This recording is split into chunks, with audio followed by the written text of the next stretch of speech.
Good evening, welcome back to my YouTube channel genius academy Kolkata. आज जो हम लोग सब सॉल्व करने जाएंगे वो है क्वाड्रेटिक इक्वेशन का ही, लेकिन श्रीधर आचार्य के साथ, यानी कि श्रीधर आचार्य के फॉर्मूले की मदद से। अब पहला सवाल आपका ये आएगा कि मुश्किल से तो क्वाड्रेटिक इक्वेशन सीखे थे, अब ये श्रीधर आचार्य क्या है। तो बेसिक सा है, जैसे फॉर्मूला होता है तो श्रीधर आचार्य का भी एक फॉर्मूला है, उससे आपको सॉल्व करना है। अब दूसरा क्वेश्चन ये कि कब वो वाला क्वाड्रेटिक सॉल्व करना है, कब यहाँ, तो उसके लिए टेंशन नहीं लीजिए, क्वेश्चन आपको खुद बता देगा कि यहाँ पे आपको क्वाड्रेटिक इक्वेशन में श्रीधर आचार्य का फॉर्मूला यूज करना है। तो उसके हेल्प से तो हम लोग सम बनाएंगे, अभी आपको समझ में आ जाएगा। अभी यहाँ पे देखिए आप, मेरा पहला क्वेश्चन है 3x² plus 11x minus 4 equal to 0।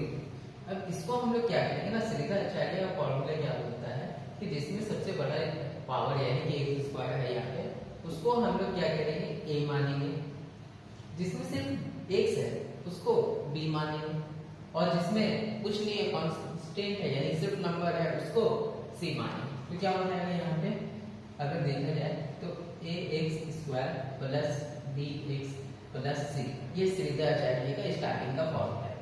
तो यहाँ पे देखिए x² है तो a का वैल्यू कितना हो गया 3 प्लस, अब यहाँ पे देखिए x है तो b का वैल्यू कितना हो गया 11 प्लस लिख दीजिए। तो a को ऐसे करिए 3 कर दीजिए, b को ऐसे करके 11 कर दीजिए, और c को ऐसे करके -4 दे दीजिए, क्योंकि c का वैल्यू माइनस है, -4 दे दिए। अब लगाइए एग्जैक्टली हम लोग श्रीधर आचार्य का फॉर्मूला। तो उसका फॉर्मूला क्या होता है, तो x equal to minus b, उसके बाद plus minus square root b² minus 4ac divide by 2a। ये हो गया आपका पूरा, वो थोड़ा और देखना चाहिए। चलिए ठीक है, अब हम लोग सबका वैल्यू पुट करेंगे। b क्या है 11, लेकिन माइनस है उसके साथ, तो -11 दे दिए। चलिए अच्छी बात है। अब प्लस माइनस स्क्वायर रूट में b² यानी कि 11 का स्क्वायर माइनस 4 दे दिए जैसे नंबर था। अब a का वैल्यू तीनों साथ में यानी तीनों इंटू होगा, तो 4 इंटू a का वैल्यू कितना है मेरे पास 3, 4 इंटू 3। अब c का वैल्यू क्या है -4, तो -4 दे दिए। नीचे 2a का वैल्यू क्या है, तो 2 वैसे ही रहा, a का वैल्यू 3 है तो इस तरह से दे दिए। फिर x² लिखिए, मतलब x करके इक्वल लिखिए -11 प्लस माइनस 11 का स्क्वायर 121 होता है, तो 121 माइनस 4 3 जा 12, 12 4 जा 48, लेकिन यहाँ पे माइनस है तो माइनस माइनस क्या हो जाएगा प्लस 48, और नीचे 2 3 जा 6। फिर यहाँ पे है x, बस फ्लो में चलती रहिए, लेकिन प्लस माइनस का ध्यान रखिए।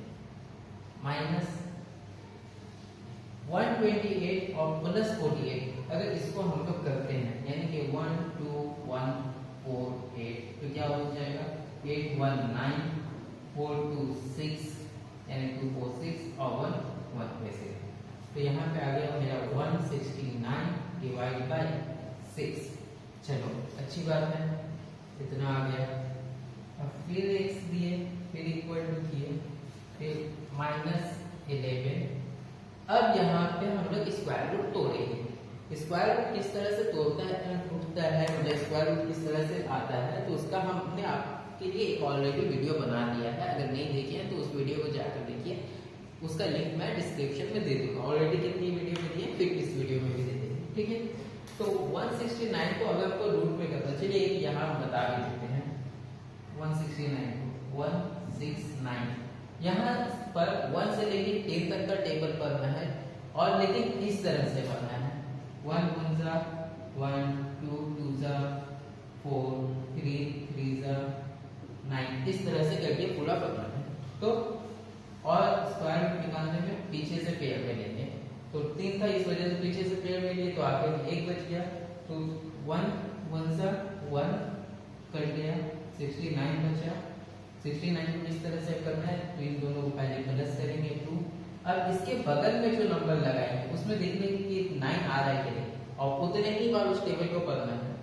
तो अगर हम यहाँ पे 3 लिखते हैं तो 3 के एंड में 9 आ जाता है। तो 23 का टेबल अगर हम 3 टाइम्स करते हैं तो 69 आ जाएगा। तो 169 का स्क्वायर रूट आ गया आपका 13। तो एक दफा क्या है प्लस में करना और एक बार माइनस में करना। तो चलिए एक बार प्लस में करते हैं, प्लस 13 डिवाइड बाय 6। तो x का वैल्यू कितना आ गया आपका -11 प्लस 13, तो यानी कि 2 डिवाइड बाय 6, सॉरी 6 ना, 2 1 सा 2, 2 3 सा 6। भावनाओं में हम भी थोड़ा रह जाते हैं, आई होप दिखता हो, गुड। तो क्या आ गया x का वैल्यू 1/3। ये तो हो गया मेरा प्लस में। अब हमको चाहिए माइनस में, तो पूरा वही करेंगे, x इक्वल टू -11, लेकिन यहाँ प्लस 13 किए थे क्योंकि स्क्वायर रूट एक बार प्लस होता है एक बार माइनस, तो एक बार प्लस में हम किए थे एक बार आप माइनस में कर देंगे, -13 डिवाइड बाय वही 6 आ जाएगा। तो 11 और 13 कितना हो गया 10 20 21 और फिर 24, तो 24 लेकिन माइनस में और डिवाइड बाय 6, 6 हो जाए 6 4 सा 24। तो x का वैल्यू दूसरा आता है -4। ये हो गया मेरा पहला सम सॉल्व। अब इसी की तरह हम लोग दूसरा सम भी सॉल्व करेंगे, और सॉल्व करने के बाद फिर आप लोगों को भी है कि आप लोग भी ये सम सॉल्व करें। जितना जल्दी सम सॉल्व कीजिएगा उतना जल्दी हो जाएगा। बार बार कहते हैं कॉपी पेस्ट मत कीजिएगा, समझिएगा। इस वजह से थोड़ा सा हमें भी टाइम लगता है ताकि हम आपको प्रॉपर एक एक डिटेल समझा सकें, तो आप भी इसी तरह से समझने की कोशिश करें। क्वेश्चन नंबर 1 बहुत इजी था, स्क्वायर ऑलरेडी दे दिया तो तुम लोगों को करने की जरूरत नहीं। यहाँ पे लेकिन देखिए अब आपको क्या कर दिया है कि पहले दोनों ही ब्रैकेट में दे दिया, उसके बाद 9, तो यानी कि पहले हम लोगों को स्क्वायर यानी कि a निकालना है, फिर b निकालना है, फिर c निकालना है, उसके बाद सीधा आचार्य का फॉर्मूला लगाना है। तो क्या हो जाएगा, हम लोग को पता है जब बीच में कोई साइन नहीं रहता है तो हम लोग इंटू करते हैं, एक बार x को इससे, एक बार x को इससे, एक बार 2 को इससे, एक बार 2 को इससे। तो x को x से अगर इंटू करते हैं तो क्या हो जाएगा x स्क्वायर। अगर x को 4 से इंटू करते हैं तो 4x हो गया। अब -2 को 2 से करते हैं तो -2x, -2 4, तो यानी क्या हो जाएगा -8, और ये +9 वैसे रहा तो 0। अब देखते हैं स्क्वायर स्क्वायर आप कहेंगे क्या, तो नहीं है स्क्वायर कहेंगे तो कोई बात नहीं, x स्क्वायर वैसे ही ले लेते हैं, x स्क्वायर प्लस क्या है -4x -2x, तो क्या हो जाएगा ये -2x माइनस से +9, तो यानी कि -1, ये हो गया इक्वल टू 0। तो अब a मेरा क्या हुआ ax square plus bx plus c equal to 0। तो a का वैल्यू क्या है x स्क्वायर यानी कि 1, तो a का वैल्यू 1, क्योंकि x को अब कुछ नंबर दे रहता है 1 मानते हैं और 1 का स्क्वायर 1 ही आता है, तो हो गया। b का क्या है बेटा, तो -2, तो b का आ जाता है आपका -2, ठीक है।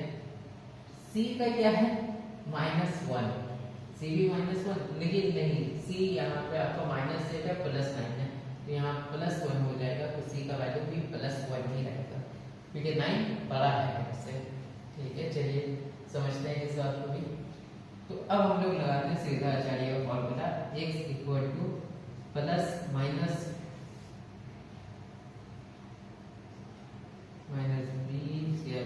b square -4ac divide by 2a, okay fine, -b, ठीक है, -b है और ऑलरेडी यहाँ पे -e है तो -2 हो गया, चलिए ठीक है। फिर प्लस माइनस b स्क्वायर कितना हो जाएगा यानी कि -2 का होल स्क्वायर -4 इंटू 1 इंटू 1, क्योंकि a और c का दोनों का 1 है, 2 इंटू 1 इसका भी 1 हो जाएगा। तो x इक्वल टू -2 यानी कि 2 प्लस हो गया, ठीक है, तो प्लस -2 से यानी में अगर स्क्वायर कर जाओ ब्रैकेट में तो वो भी प्लस हो जाएगा, तो 4 -4, क्योंकि ये भी है तो यहाँ पे 0 हो गया, नीचे में 2 into 2 1। तो अब क्या बचा, एक बार अगर हम लोग प्लस करते हैं, यहाँ पे तो 0 बचा, 2 प्लस माइनस, तो यहाँ पे 0 आया, 0 का रूट भी वही 0 ही आएगा, तो 2 हो गया। तो अगर हम लोग करते हैं तो -2, एक बार अगर हम लोग माइनस के साथ चलते हैं -2 तो हो जाएगा x का -1, और एक बार अगर हम लोग प्लस के साथ जाते हैं तो x का value 2 equal to x equal to +1, यही था। इसमें आपको सीखने का क्या था, वो ये था कि यहाँ पे देखिए माइनस में है मेरा, ठीक है, और हम स्क्वायर से इंटू कर रहे हैं, ठीक। तो जब भी आपका ब्रैकेट में और आप स्क्वायर से इंटू करेंगे तो वो प्लस में हो जाएगा। सेम चीज आपका यहाँ पे माइनस माइनस आपने इंटू किया तो क्या हो गया, प्लस हो गया। सेम चीज था। तो यही दो चीज था जो आपको सीखना था। आई होप आप सीख लिए हो। और दूसरी सबसे इम्पोर्टेंट बात है बाबू कि वो ये है कि आप सम बनाएं और कोशिश कीजिए बनाने का, क्योंकि मैथ एक ऐसा चैप्टर है जो अगर बनते रहता है तो दिल करता है बार बार बनाते रहें। तो बार बार बनाइए, इंशाल्लाह सम सॉल्व हो जाएगा। कुछ टफ नहीं, आपको खुद ही दिख के लगा होगा बहुत इजी है। हम समझा के बनाए तो 10 मिनट के अंदर 2 सम बन गया। आप अगर ज्ञान समझ लिए तो हर एक सम 2-2 मिनट के अंदर कंप्लीट कर दीजिएगा। आई होप आपको समझ में आया हो। अगर कुछ भी क्वेरी हो तो कमेंट सेक्शन में पूछ लीजिएगा। समझ में आया हो तो लाइक कीजिए, कमेंट कीजिए, सब्सक्राइब जरूर कर दीजिए, ठीक है। चलिए तब तक के लिए टेक केयर, गुड नाइट, ध्यान रखिए, ख्याल रखिए अपना। चलिए बाय।